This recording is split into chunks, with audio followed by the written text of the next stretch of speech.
What's up, Chem Stars? We're back at Z Squared Studios, and we are stoked to bring you pH curves and titration. What we're going to take a look at today is the combination of having hydrochloric acid, a strong acid, as our titrant, a strong base, sodium hydroxide, as our sample or analyte, and we're going to measure the pH change over time using a pH probe and sensor setup. Really old school MacBook stuff. Look at this technology, guys. Whoa, decade old workhorse here still. Is it a decade or older? Like, is this older than the kids have been alive?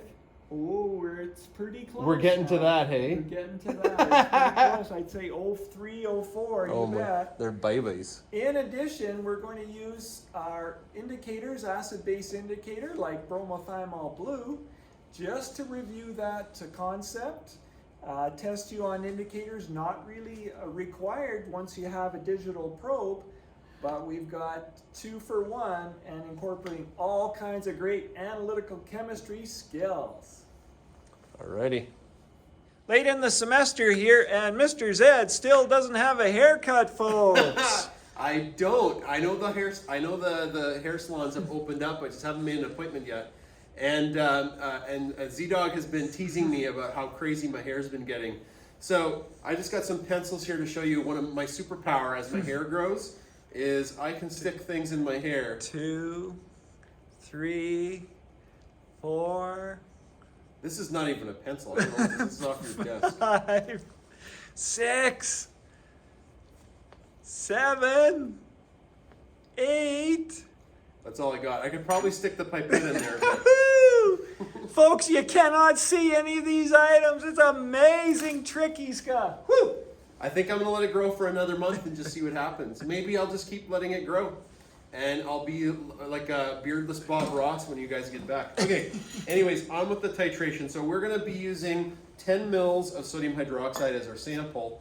And that's going to be going in the Erlenmeyer flask in the bottom. So I'll just quickly pipette that.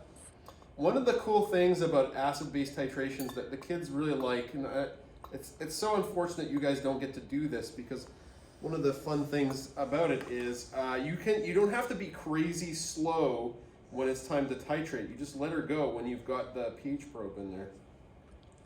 Okay, so let it flow. Let it flow. Okay, I'm also going to be putting some bromothymol blue indicator in there, so a couple drops of that. That'll give us a color change at our end point. You'll hear those terms as we go through. The lesson on Monday was just going over all of that. Okay. Alrighty, so I've got my sodium hydroxide. Unfortunately, we're not dropping the base today. We're dropping acid. Okay, actually, you know what? I don't know if that's... I have to put more indicator in. That's pretty... There we go. Hold it. Close up. Yeah. So we should see a color change in the middle, because this reaction, Zielinski and I both know about where the equivalence point is, about where the end point there will be a big change. So we kind of know which indicator to use ahead of time. Okay, so I'm going to throw the pH probe in here, and then we're going to get going. Is that going to... Okay. There we go. In it goes. So much stuff. Okay, perfect. And then I'm going to start our graphing machine here. For being such an ancient piece of technology, it still works pretty good, graphing pH curve. So it's in the sodium hydroxide. It's reading about 12.88, and I'm just gonna start letting the the titrant, the acid, drop into the Erlenmeyer flask, and we'll see no pH change for the start because that's the buffer zone, which we talked about in the last lesson. And this is the cool thing, because I don't need to really worry about volume. Oh, we've had a color change, and well, that happened quickly. Woo! Bam! Okay, that's probably good. Okay, I'll shut her down right there. Now, just a couple things, a bit of review from this graph. This happened really quickly. The start of any pH curve is called the buffer zone.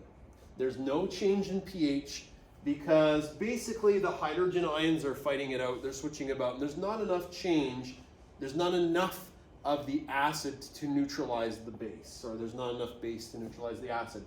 And once we've reached that, there's a rapid change in pH. And then about in the middle, and it happened too quickly for me to stop it, where the color change occurred, that's the end point. The equivalence point is where our moles are the same. So this is time on the bottom, but if we had volume on the bottom, as you saw in the notes in class, you could then figure out how much volume would be required to reach the end point. The very end of the graph, remember, doesn't have a name, so we call that Steve. Okay, so this doesn't have a name. Please don't label this buffer zone. This is called Steve, all right? Anything else to add before I move on, Mr. Zielinski? Nope. We're good. We're Okay, good. so Z-Dog's going to be up next, and he is going to do a different titration, and that titration you will need to use the picture to answer questions from the assignment this week, okay? So, haha. In part 2 of the pH curve titration, we have hydrochloric acid, strong acid as our titrant, and that'll flow into sodium carbonate, our sample or analyte. Sodium carbonate is a polyprotic base. Recall studying about polyprotic base in the previous unit, where we have the carbonate ion, CO3 2 negative, and a 2 negative indicating an attraction, a possibility of bonding with 2 protons from the acid, hence a polyprotic base reacting more than once. And we want to use the pH curve on the screen behind us here to verify that theory that the polyprotic base can indeed react more than once. Z-Dog, Yep. what is this? What do you got going on in there now? Well, I've got a magnetic stirrer. Is that not the highlight of most chem students' lives, the first yeah. time they get to use that? Playing with, using, adjusting the magnetic stirrers, stirring solution. We've got all kinds of awesome equipment here looking like real chemists. Going to add the methyl orange acid base indicator to sodium carbonate, our weak base. We have initially a light orange color. Is that orange or yellow? Orange to yellow. I'm not good with colors, Z-Dog. And recording our initial pH about Okay. 11.4 range, 4.3. Seems about right for sodium carbonate. Seems reasonable for a weak base. Now we'll just try to get an appropriate rate of flow for our titrant here. So hopefully it's a little bit slower than mine, which was over in about 5 seconds, but it made a nice curve, you have to admit. Absolutely, it worked out. Looks like we've got a buffer zone happening there. Well, I guess we'll just cross our fingers and see what happens here, Z-Dog. Yeah, that's why we do multiple trials in chemistry, to reduce that random error and get reliable data. Looks like we're having our first pH change here. We've got a pH change. Buffering region is coming to a close. We hope. Have you had students that forget to press go on the computer? Forget to press start on the computer. Sometimes we forget to put the probe into the solution. or the probe has a guard on it. I've had kids put the probe and the guard in. They're like, no, Mr. Z, the pH is always 7, or whatever the buffer solution in the guard is. I was like, that's because your pH probe is inside the guard. Yeah. All kinds of little things that can go awry here. Well, it's a nice smooth curve. That's not bad. Reducing gradually. Remember, students, that we are working with a logarithmic scale, a base 10 scale, and so to show changes in pH, we have very large changes in concentration. What's that? 11 to 8? 11 to 8. So that's 1,000 times stronger. Well, or weaker base, right? Yeah.